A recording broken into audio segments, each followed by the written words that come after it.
Hello students, welcome to the PND coaching classes learn easily and smartly. तो आज जो हम देखने वाले हैं वो है वेन डी ग्राफ जनरेटर। जो आपको डायग्राम दिख रहा है ये डायग्राम भी वेन डी ग्राफ जनरेटर ही है स्टूडेंट्स। बट ये किस तरीके से वर्क करता है, क्या इसके प्रिंसिपल्स है, कैसे इसका कंस्ट्रक्शन है एंड क्या इसकी वर्किंग प्रोसीजर है, वो समझने के पहले स्टूडेंट्स आपको ये 3 प्रिंसिपल समझने होंगे जो हम ऑलरेडी वैसे पढ़ चुके हैं, पर आपको वापस बताना जरूरी है क्योंकि इसके बिना आपको ये वेन डी ग्राफ जनरेटर की वर्किंग समझ नहीं आएगी। चलिए देखते हैं। तो स्टूडेंट, जैसे कि हमने इन डिटेल पढ़ा था पिछले वीडियो में कि एक्शन ऑफ पॉइंट्स क्या होता है, कि ऐसा कोई शेप होता है हमारे पास बेसिकली जिसमें अगर हम बात करें कि रेस्ट ऑफ द जो पार्ट है उस शेप का वो स्फेरिकल है एंड अगर उसका एक कॉर्नर जो है बेसिकली वो पॉइंटेड टिप की तरह दिखता है। तो बेसिकली हमने ये देखा है स्टूडेंट्स की जो चार्जेस होते हैं उसके सरफेस पे जब हम देखते हैं कि कहाँ चार्जेस मैक्सिमम क्वांटिटी में मिलता है, इट मीन्स डेंसिटी कहाँ ज़्यादा है, तो जो पॉइंटेड टिप्स होते हैं जैसे कि आपको यहाँ पे दिख भी रहा है कि पॉइंटेड टिप है, तो यहाँ पे जो है चार्ज की डेंसिटी बहुत ज़्यादा होती है। ओके, तो ये आपको याद रखना होगा कि जहाँ पे भी हमको शार्पनेस पॉइंट मिलते हैं या पॉइंटेड टिप मिलते हैं वहाँ पे हमेशा चार्ज की डेंसिटी ज़्यादा होती है। जो नेक्स्ट प्रिंसिपल है, जो नेक्स्ट कंसेप्ट है वो ये है कि अगर मान लीजिए आपके पास दो स्फेयर्स हैं, ओके, दोनों कॉन्सेंट्रिक है, दोनों का सेंटर एक ही है, और अगर हम यहाँ बात करें स्टूडेंट्स कि अगर मान लीजिए कि अंदर वाले स्फेयर के सरफेस पे भी कुछ चार्जेस हैं और बाहर वाले स्फेयर के सरफेस पे भी कुछ चार्जेस हैं, तो उस कंडीशन में मान लीजिए कि ये दोनों कनेक्टेड नहीं है। जो ये आपको कनेक्शन लाइन दिख रही है, सपोज कीजिए वो कनेक्शन लाइन नहीं है, तो उसके पहले की सिचुएशन है कि ये दोनों के सरफेस पे जो है चार्जेस स्प्रेड है पूरे। पर अगर जैसे स्टूडेंट्स हम इसको किसी कनेक्टिंग वायर से या कंडक्टिंग वायर से कनेक्ट कर देंगे तो क्या होता है कि जो जितने भी अंदर के जो चार्जेस हैं वो सारे के सारे आउटर स्फेयर के सरफेस पर कलेक्ट हो जाते हैं। वो मैटर नहीं करता, यहाँ पे डिपेंडेंसी नहीं होती है कि आउटर स्फेयर के सरफेस पे कितने चार्जेस हैं, वो वहाँ पे डेंसिटी ज़्यादा है कम है, वो मैटर नहीं करता। उसके बाद कंडीशन स्टूडेंट्स ये होती है कि ये जो इनर वाला स्फेयर है उसके सरफेस पे कोई भी चार्ज नहीं बचता, वो सारे के सारे चार्जेस आउटर वाले स्फेयर पे स्प्रेड हो जाते हैं। ओके, चलिए बात करते हैं स्टूडेंट्स आखिरी प्रिंसिपल की जो आपको जानना बहुत जरूरी है। वो ये है कि अगर हमारे पास दो स्फेयर है, ओके, और दोनों ही कैसे हैं, एक बड़ा है और एक छोटा है, तो हम मान लेते हैं कि हम इन दोनों स्फेयर्स को कनेक्ट कर देते हैं एक कंडक्टिंग वायर से, तो उस समय जो नंबर ऑफ चार्जेस ज़्यादा होंगे स्टूडेंट्स वो होंगे छोटे वाले स्फेयर के सरफेस पर।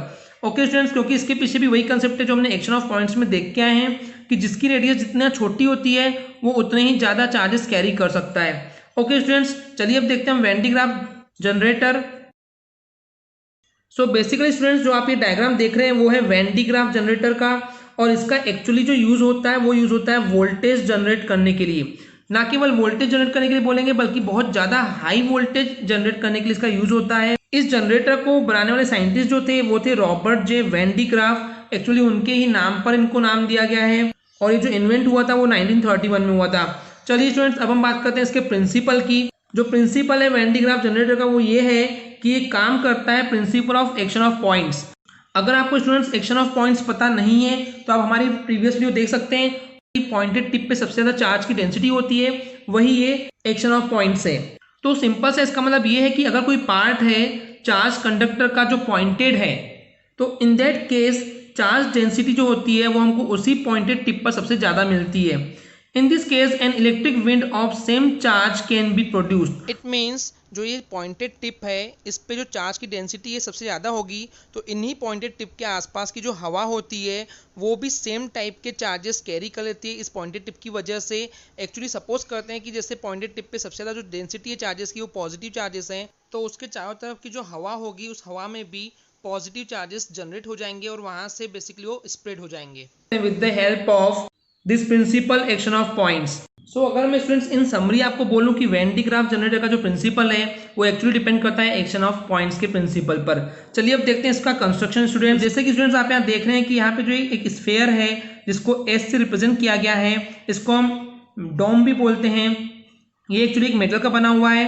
तो ये जो स्फेयर है स्टूडेंट्स वो एक्चुअली दो टॉवर्स पे या फिर पिलर्स पे खड़ा है जो आपको पी से रिप्रेजेंट किया गया है। तो ये दो पिलर्स हैं और ये दोनों पिलर्स जो है वो इंसुलेटिंग है, ये किसी भी प्रकार का चार्ज कैरी नहीं कर सकते हैं। ओके स्टूडेंट्स, अब हम बात करते हैं कि ये जो स्फेयर है उसके ही सेंटर में एक्चुअली यहाँ पे और एक सर्कल दिख रहा है, स्फेयर दिख रहा है आपको, जो कि एक्चुअली पुल्ली है। और ये दो पुल्लियां हैं इस डायग्राम में, एक पुल्ली P1 है, एक पुल्ली P2 है। ये दोनों जो पुल्लियां हैं एक्चुअली ये घूम सकती हैं।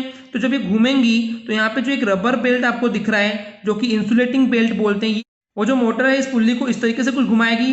तो जैसे ही ऐसे से घूमेगी तो उस तरीके से जो बेल्ट है ये इस तरीके से आगे घूमते जाएगा एंड सिंपली उसकी डायरेक्शन, बेल्ट के घूमने की डायरेक्शन इस टाइप से कुछ होगी। ओके स्टूडेंट्स, अब बात करते हैं यहाँ पे दो कॉम्ब है, एक कॉम्ब C1 है, एक कॉम्ब C2 है। C1 कॉम्ब को हम स्प्रे कॉम्ब बोलते हैं क्योंकि ये जो कॉम्ब है ये एक्चुअली यहाँ पे पॉजिटिव आयंस को स्प्रेड करता है, फैलाता है। और जो C2 है वो कलेक्टर कॉम्ब है, यानी कि यहाँ से जो सिंपली पॉजिटिव चार्ज आ रहे हैं वो इसको कलेक्ट करता है। ओके स्टूडेंट्स, और ये कलेक्ट करके सिंपली स्फीयर को देता है।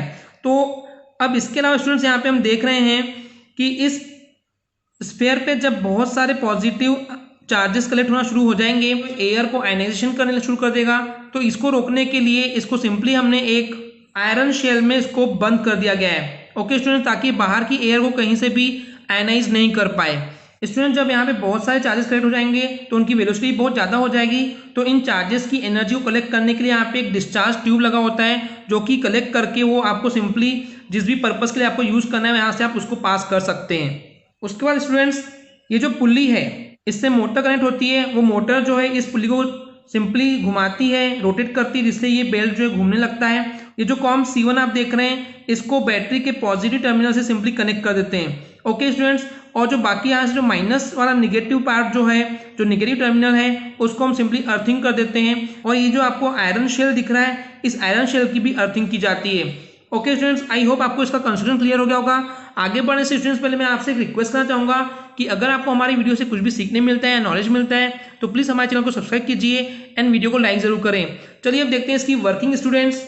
तो स्टूडेंट, जैसे कि आपको पता है कि जो कॉम्ब C1 और कॉम्ब C2 है ये दोनों ही कॉम्ब जो है मेटल के बने होते हैं और मेटल्स के अंदर जो है फ्री इलेक्ट्रॉन्स होते हैं। ओके स्टूडेंट्स, तो अब यहाँ से क्या होता है, सिंपली क्योंकि कॉम्ब C1 जो है बैटरी के पॉजिटिव टर्मिनल से कनेक्टेड है तो इलेक्ट्रॉन जो है सिंपली वो इस साइड मूव करने लग जाते हैं। तो जैसे ही यहाँ पे मूव करते हैं और उसके बाद यहाँ पे जो है पॉजिटिव चार्जेस क्रिएट हो जाते हैं। ऐसा इसलिए स्टूडेंट्स क्योंकि आपको ये पता होगा कि जो भी इलेक्ट्रॉन डोनेट करता है या रिलीज करता है वहाँ पे पॉजिटिव आयन क्रिएट हो जाते हैं, पॉजिटिव चार्जेस क्रिएट हो जाते हैं। तो सिंपली जैसे ही यहाँ से इलेक्ट्रॉन इधर अट्रैक्ट होंगे positive terminal of the battery के, तो यहाँ पे पॉजिटिव चार्जेस क्रिएट होना शुरू हो जाते हैं और ये जो पॉजिटिव चार्जेस हैं वो स्प्रेड हो जाते हैं इस रबर बेल्ट पर जो कि इंसुलेटिंग बेल्ट है।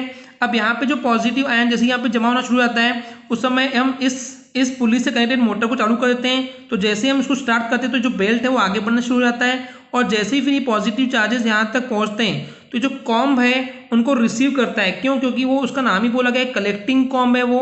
तो यहाँ से जो पॉजिटिव आयन है वो एक्चुअली कलेक्ट होना शुरू हो जाते हैं।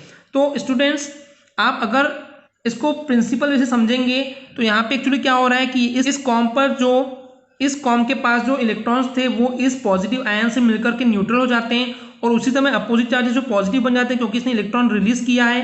तो ये जो पॉजिटिव आयन होते हैं वो सिंपली कहाँ स्प्रेड हो जाते हैं, वो स्प्रेड हो जाते हैं इस डोम पर। ओके स्टूडेंट्स, तो ये हो गया प्रिंसिपल की बात की हमने।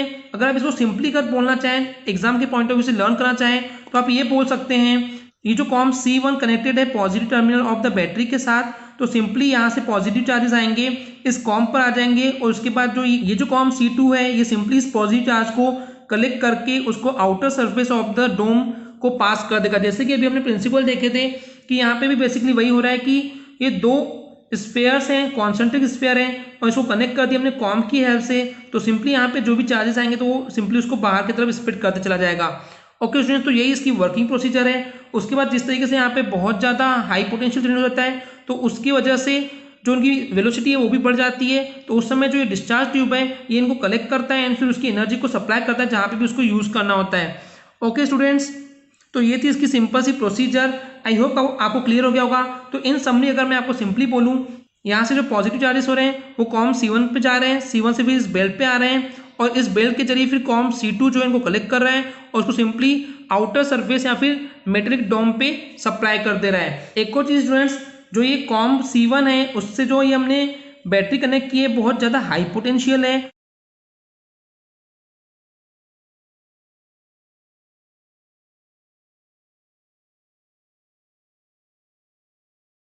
चलिए स्टूडेंट्स, अब हम इसके यूज़ की बात करते हैं।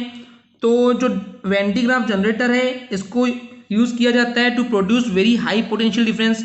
इसकी हेल्प से हम बहुत ज़्यादा हाई पोटेंशियल डिफरेंस क्रिएट कर सकते हैं। In the study of nuclear physics, इसका जो हम यूज़ कर सकते हैं न्यूक्लियर फिजिक्स की स्टडी में भी कर सकते हैं, और इवन इसका जो यूज़ है वो न्यूक्लियर रिएक्टर में भी बहुत ज़्यादा यूज़ होता है। And the last one, to accelerate protons deuterons in alpha particles, यानी कि जो भी हमारे पास प्रोटॉन्स होते हैं, ड्यूट्रॉन्स होते हैं, अल्फा पार्टिकल्स होते हैं, उनको एक्सेलरेट करने के लिए, उनकी वेलोसिटी को बढ़ाने के लिए इसका यूज़ किया जाता है। अब बात करते हैं स्टूडेंट्स इसके डिमेरिट्स की। तो इसके जो डिमेरिट्स है वो है कि due to very high potential difference it is dangerous, क्योंकि बहुत ज़्यादा पोटेंशियल डिफरेंस है तो ब्लास्ट वगैरह होने के चांसेस होते हैं और बहुत ज़्यादा नुकसान होने के चांसेस हैं। तो ये उसका पहला डिमेरिट है। And then second is inconvenient to use due to its large size, क्योंकि साइज में बहुत बड़ा होता है तो ये उतना ही यूज़ करने के लिए इनकन्वीनियंट, हमको उतनी प्रॉब्लम ज़्यादा होती है। आई होप स्टूडेंट्स आपको वेन डी ग्राफ जनरेटर का principle, construction and working procedure आपको क्लियर हो गई होगी। आज के लिए इतना ही, मिलते हैं नेक्स्ट लेक्चर में। Thank you.